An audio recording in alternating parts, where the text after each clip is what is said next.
It's 1393 BCE.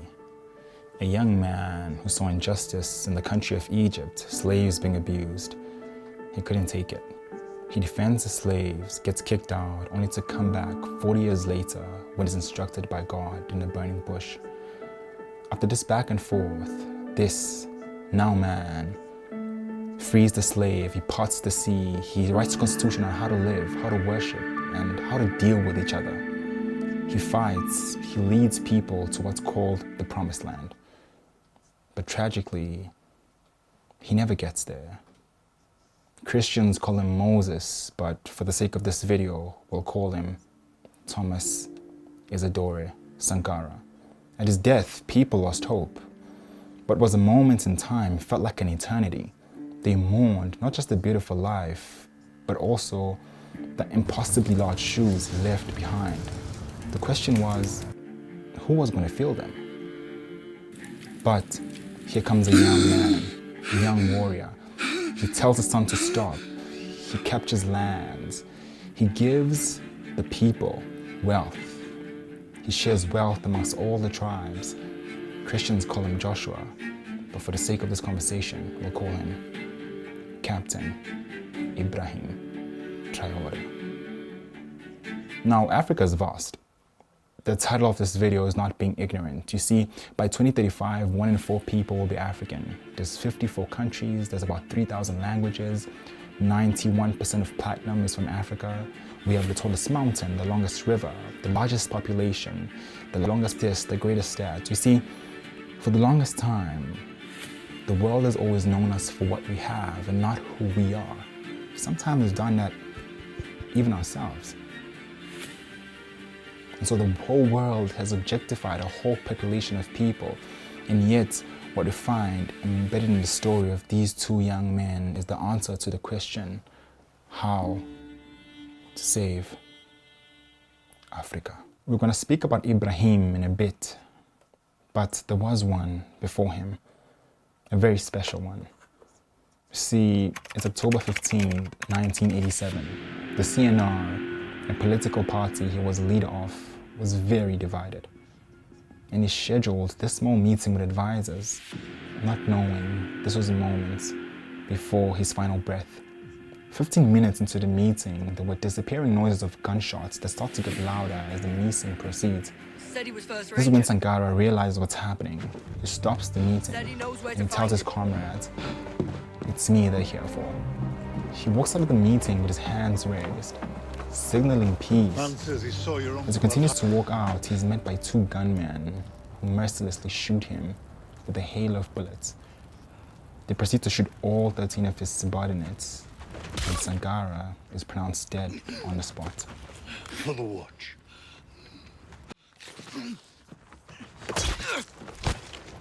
For the watch.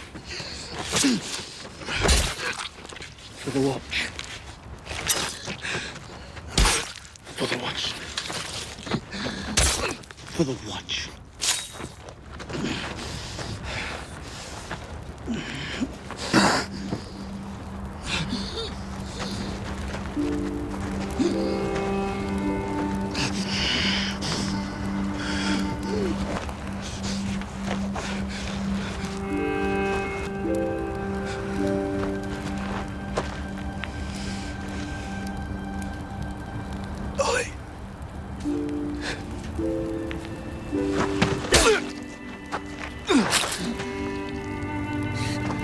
For the watch. But how did he get there? How was his best friend, his confidant, the one responsible for such a brutal assassination of a peaceful man?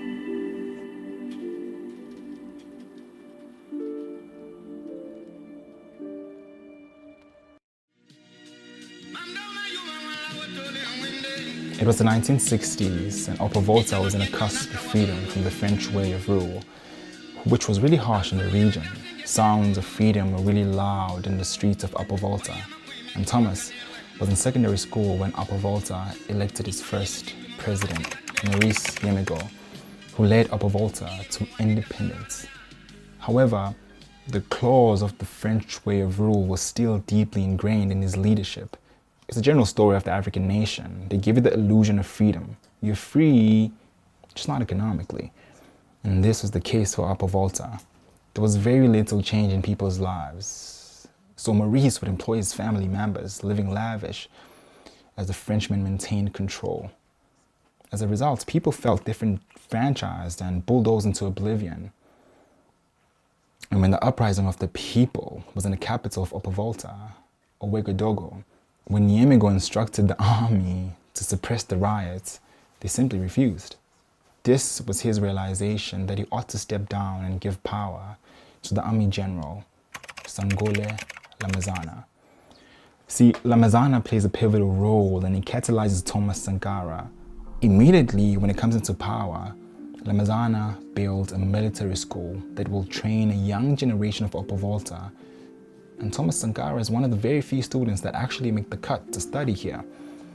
And quickly, Thomas made a name for himself in the school. He took the liking of some professors, and more specifically, his history and geography teacher, Ibrahim Traore. As he saw how sharp Thomas's mind was, he would select him and a few other promising students who would engage in secret debates and informal discussions. It was in this conversation that Thomas developed ideals and depth in his understanding and political consciousness. When he makes his return, Thomas serves his countrymen as he gains popularity. In 1969, when he's finished with his studies, Thomas goes for his advanced officer training for practicals in Madagascar. It was here where he saw in real time the positive impact of agriculture and the military. That was, however, focusing more on being public servants than just soldiers. These ideologies inspired Sankara in real time. And so he returns back to Upper Volta, not as a mere student, but as a wise young man with an insatiable veracity to push these ideas of agriculture as a means to better the community. And also a service-oriented military that pushed good political governance. At just 24, Thomas teaches young soldiers. See, this is the platform he uses to push his ideals on how military can be used as a means to work hand in hand with people. L'impérialisme, le néocolonialisme, les élèves réactionnaires, les élèves indisciplinés et paresseux, les professeurs carents, les vomissures de la contre-révolution. He quickly gets noticed, and then he starts to make this meteoric rise in governance. Essentially, what Thomas Sankara deeply believed in was building soldiers who are deeply passionate about the defense of Upper Volta, but also the development of the country as well. His popular quote says, "Without patriotic political education, a soldier is only a potential criminal." He rises to almost being the president, but this is full of opposition. So Thomas Sankara is named prime minister. He started to become bolder and louder at shining the president. So he would publicly profess his deep desire to serve people rather than ill-treating them. These statements resonate deeply with the general populace of Upper Volta. A fraction of a millisecond later, Sankara is arrested twice in attempts to assassinate him. Just before they do, Sankara is apprehended the attempt to assassinate him, and instead, it was a mark to his rise to power as his supporters within the military, even civilians, help him topple the president Ouagadougou out of position. And as his destiny kept persisting, Sankara finally becomes the head of state of Upper Volta at just 33 years of age.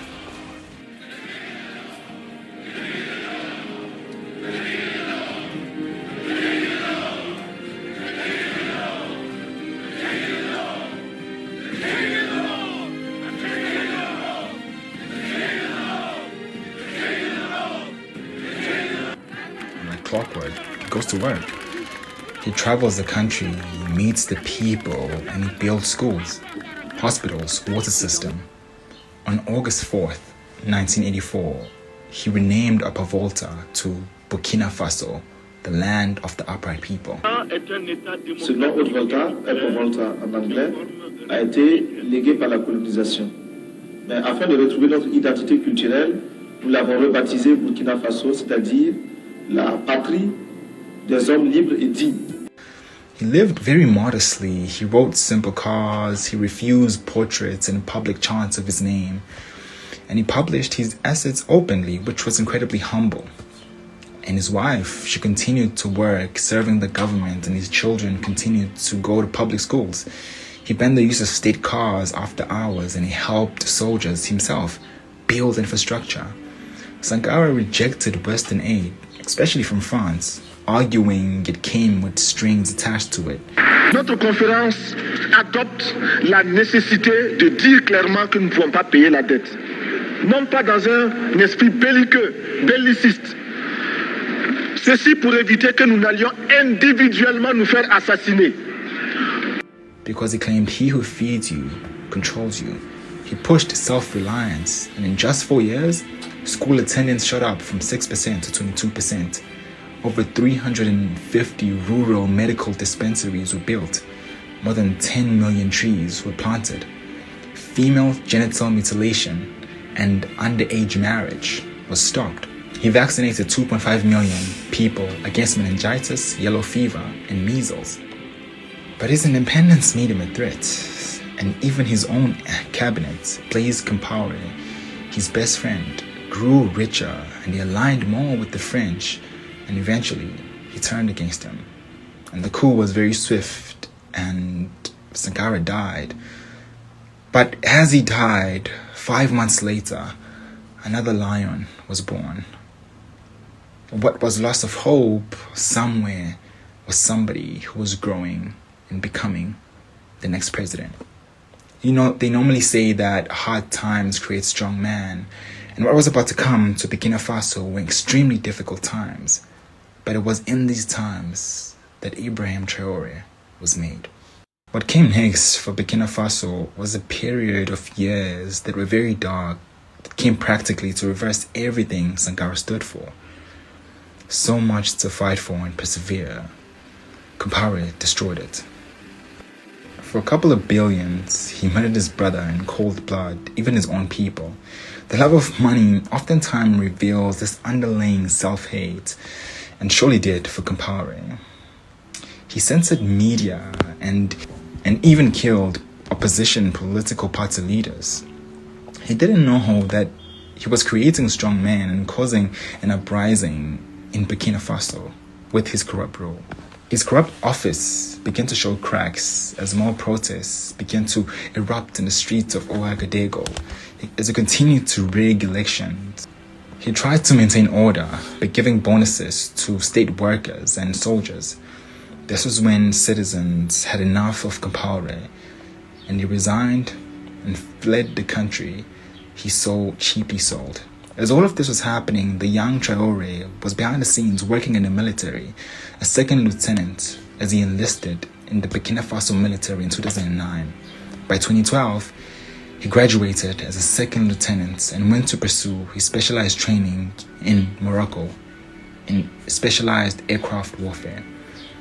Back in his home country, unrest persisted, and the country was at its peak instability. Lieutenant Colonel Isaac Zida declares himself the new president of the country of Burkina Faso. All the fighting proved to be useless when he came into power, especially in the lives of Burkinabe. But wait, where was Traoré in all of this? Well, he was now part of the United Nations army trying to keep peace in northern Mali against terrorist groups. In 2018, Traoré continues to fight against rebels such as jihadist groups in his home country, Burkina Faso, keeping peace and safety in the northern part of the country. Fast forward to 2020, he is now Captain Ibrahim at just the age of 32. But to whom much is given, much is required. Captain Traoré quickly realizes how tragic things are in the military. Not only this, The position of captain provided him with an opportunity to see how bad Burkina Faso was debilitating into nothingness, but more importantly, that he doesn't hold enough power to make real strategic changes. See, he was deeply burdened to do more than just treat the symptoms of a deep underlying issue of a corrupt system. Traoré had a deep desire to see transformation, particularly in the military, that was grossly under-facilitated, and those ahead of him simply didn't care enough. These frustrations grew, but so did his role in the military. Traoré was now an informal spokesman amongst his subordinates. 24 January 2022, Paul Damiba coup becomes successful as he seizes power, the military that Traoré was a part of. This new regime broad was quickly withered away as it was barely seen in the country. The efforts to bring about change remained among the nation, but he couldn't bring about that change. This pushed Traoré behind the breaking point of his patience, as he was completely unable to sit back any longer and watch. Action needed to be taken, and it needed to be taken now. As of 30 September 2022, junior officers, in just 8 months of Damiba, they took matters into their own hands. They staged a coup, and the rest of the world, especially Burkina Faso, watched as they took on power. Traoré stepped forward, and something felt different.